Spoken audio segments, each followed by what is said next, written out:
Comscore नुसार आता isakal.com आहे देशातील नंबर 1 ची मराठी न्यूज वेबसाईट। प्रत्येक अपडेटसाठी isakal.com ला नक्की भेट द्या।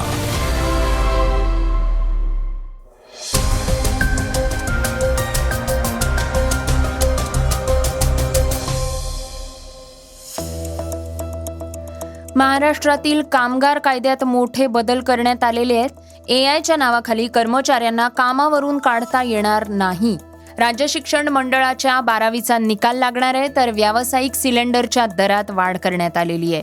पेट्रोल डिझेलमध्ये मोठी दरवाढ होणार आहे, तर राजस्थान रॉयल्स संघाचे प्रशिक्षक संघकारांनी खंत बोलून दाखवली आहे। दिग्दर्शक सिद्धार्थ आनंदनं शाहरुख खानच्या चित्रपटाबाबत एक निवेदन जारी केलंय। या बातम्या आपण आजच्या पॉडकास्टमध्ये ऐकणार आहोत। नमस्कार, मी गौरी कुबेर।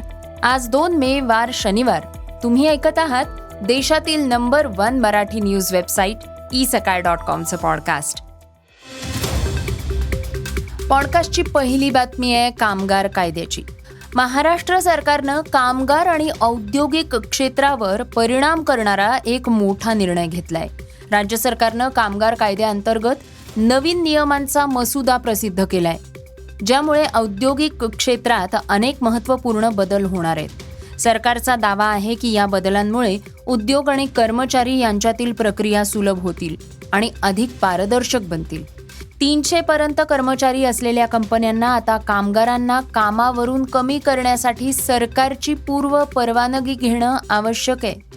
या सरकारी निर्णयामुळे लहान आणि मध्यम आकाराच्या व्यवसायांना अधिक स्वातंत्र्य मिळेल।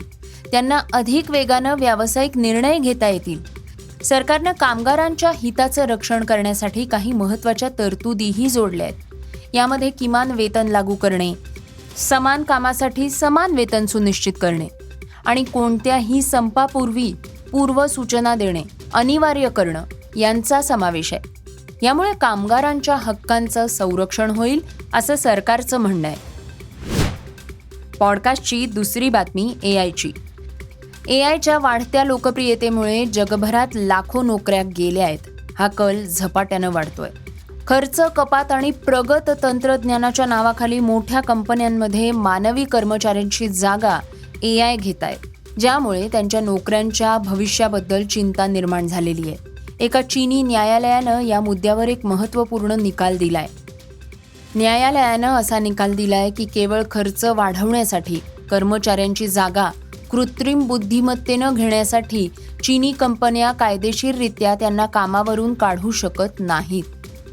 तंत्रज्ञान क्षेत्रात ऑटोमेशनच्या वाढत्या ट्रेंड्सच्या पार्श्वभूमीवर हा निर्णय कामगारांच्या हक्कांसाठी एक महत्त्वाचा दाखला ठरतोय।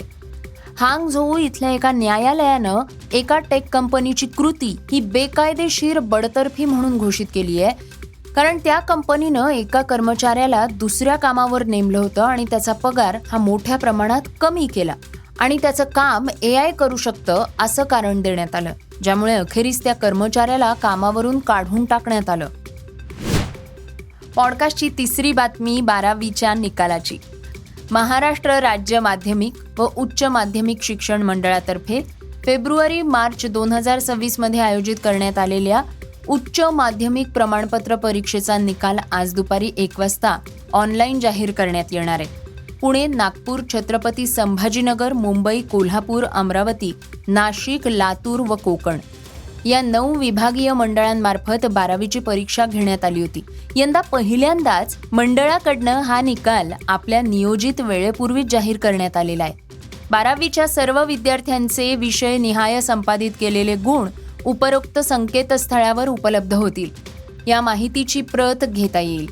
त्याचप्रमाणे डिजी लॉकर ॲपमध्ये डिजिटल गुणपत्रिका संग्रहित करून ठेवण्याची सोय उपलब्ध करून देण्यात आलेली आहे। तसंच mahhsscboard.in या संकेतस्थळावर कनिष्ठ महाविद्यालयांना त्यांच्या कनिष्ठ महाविद्यालयाचा एकत्रित निकाल उपलब्ध होणार असल्याची माहिती मंडळाकडनं देण्यात आलेली आहे। गुण पडताळणी आणि छायाप्रतसाठी 3 ते 17 मे पर्यंत अर्ज करण्याची मुदत आहे। पॉडकास्टची चौथी बातमी एलपीजीची। सरकारनं 1 मे 2026 पासनं व्यावसायिक सिलेंडर तसंच 5 किलोग्राम फ्री ट्रेड एलपीजी सिलेंडरच्या दरात वाढ केली आहे। प्रत्येक लहान सिलेंडर मागे 261 रुपयांची दरवाढ करण्यात आलेली आहे. गेल्याच महिन्यात छोट्या गॅस सिलेंडरच्या दरातही वाढ झाली. व्यावसायिक सिलेंडर सोबतच गेल्या महिन्यात या सिलेंडरच्या दरातही वाढ झाली. 1 एप्रिल 2026 रोजी या 5 किलोच्या सिलेंडरच्या दरात 51 रुपयांची वाढ होऊन तो 261 रुपये प्रति सिलेंडर झालाय. मात्र सरकारनं घरगुती सिलेंडरच्या दरात वाढ केलेली नाही. पॉडकास्टची 5वी बातमी आहे पेट्रोल आणि डिझेलच्या किमतीची.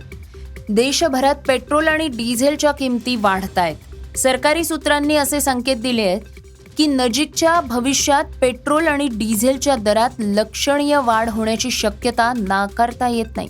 याचा अर्थ असा आहे की गेल्या 4 वर्षांपासून स्थिर असलेल्या किमती आता तुमचं बजेट उद्ध्वस्त करण्याच्या तयारीत आहेत. अमेरिका आणि इराण यांच्यातला वाढता तणाव आणि रखडलेल्या शांतता चर्चेमुळे जागतिक तेल बाजारात खळबळ उडालेली आहे. आंतरराष्ट्रीय कच्च्या तेलाच्या किमती प्रति बॅरल $126च्या 4 वर्षातील उच्चांकावर पोहोचलेल्या आहेत. संपूर्ण जगाचं लक्ष आता हॉर्मुझच्या सामुद्रधुनीवर केंद्रित झालेलं आहे. पॉडकास्टची 6वी बातमी क्रीडा क्षेत्रातनं. IPLचा कर्णधार रियान पराग आणि संघ व्यवस्थापक रोमी भिंदर यांनी नियमबाह्य कृती केल्यामुळे त्यांच्यावर आर्थिक दंडाची कारवाई करण्यात आली.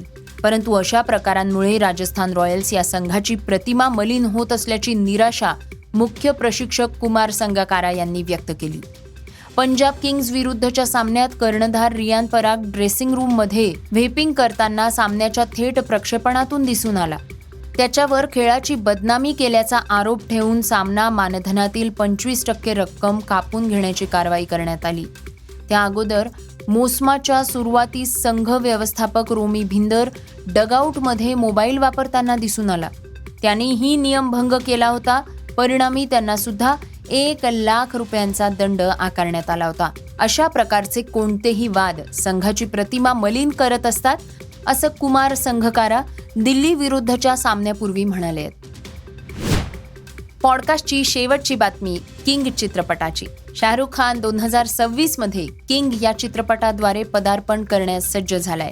चित्रपटाच्या प्रदर्शनाची तारीख जाहीर झाली आहे आणि शाहरुख खानचा फर्स्ट लुक समोर आलेला आहे. सध्या चित्रपटाचं चित्रीकरण हे दक्षिण आफ्रिकेत सुरू आहे, जिथे हा फोटो लीक झाला होता. तेव्हापासून किंगची टीम खूप चिंतेत आहे. दिग्दर्शक सिद्धार्थ आनंदनं शाहरुख खानच्या चित्रपटाबाबत एक निवेदन जारी केलंय. किंग चित्रपटाचे पोस्टर शेअर करत त्यांनी लिहिलंय की मी माझ्या सर्व मित्रांना विनंती करतो की कृपया किंगच्या सेटवरील कोणतेही लीक झालेले फोटो पोस्ट किंवा प्रसारित करणं टाळा. प्रत्येकाला सर्वोत्तम सिनेमॅटिक अनुभव मिळावा यासाठी टीम अथक परिश्रम करतेय.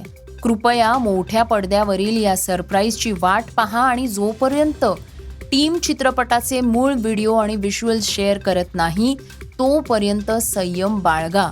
तुमच्या प्रेमाबद्दल, पाठिंब्याबद्दल आणि सहकार्याबद्दल तुम्हा सर्वांचे आभार. तर हे होतं isakal.comचं पॉडकास्ट, अर्थात सकाळचं पॉडकास्ट. हे पॉडकास्ट तुम्हाला कसं वाटलं आम्हाला नक्की कळवा. याला रेटिंग द्या आणि इतरांना सुद्धा रेकमेंड करा. तर आपण आता उद्या पुन्हा भेटूयात. धन्यवाद. Script and research Vrushal Karmarkar.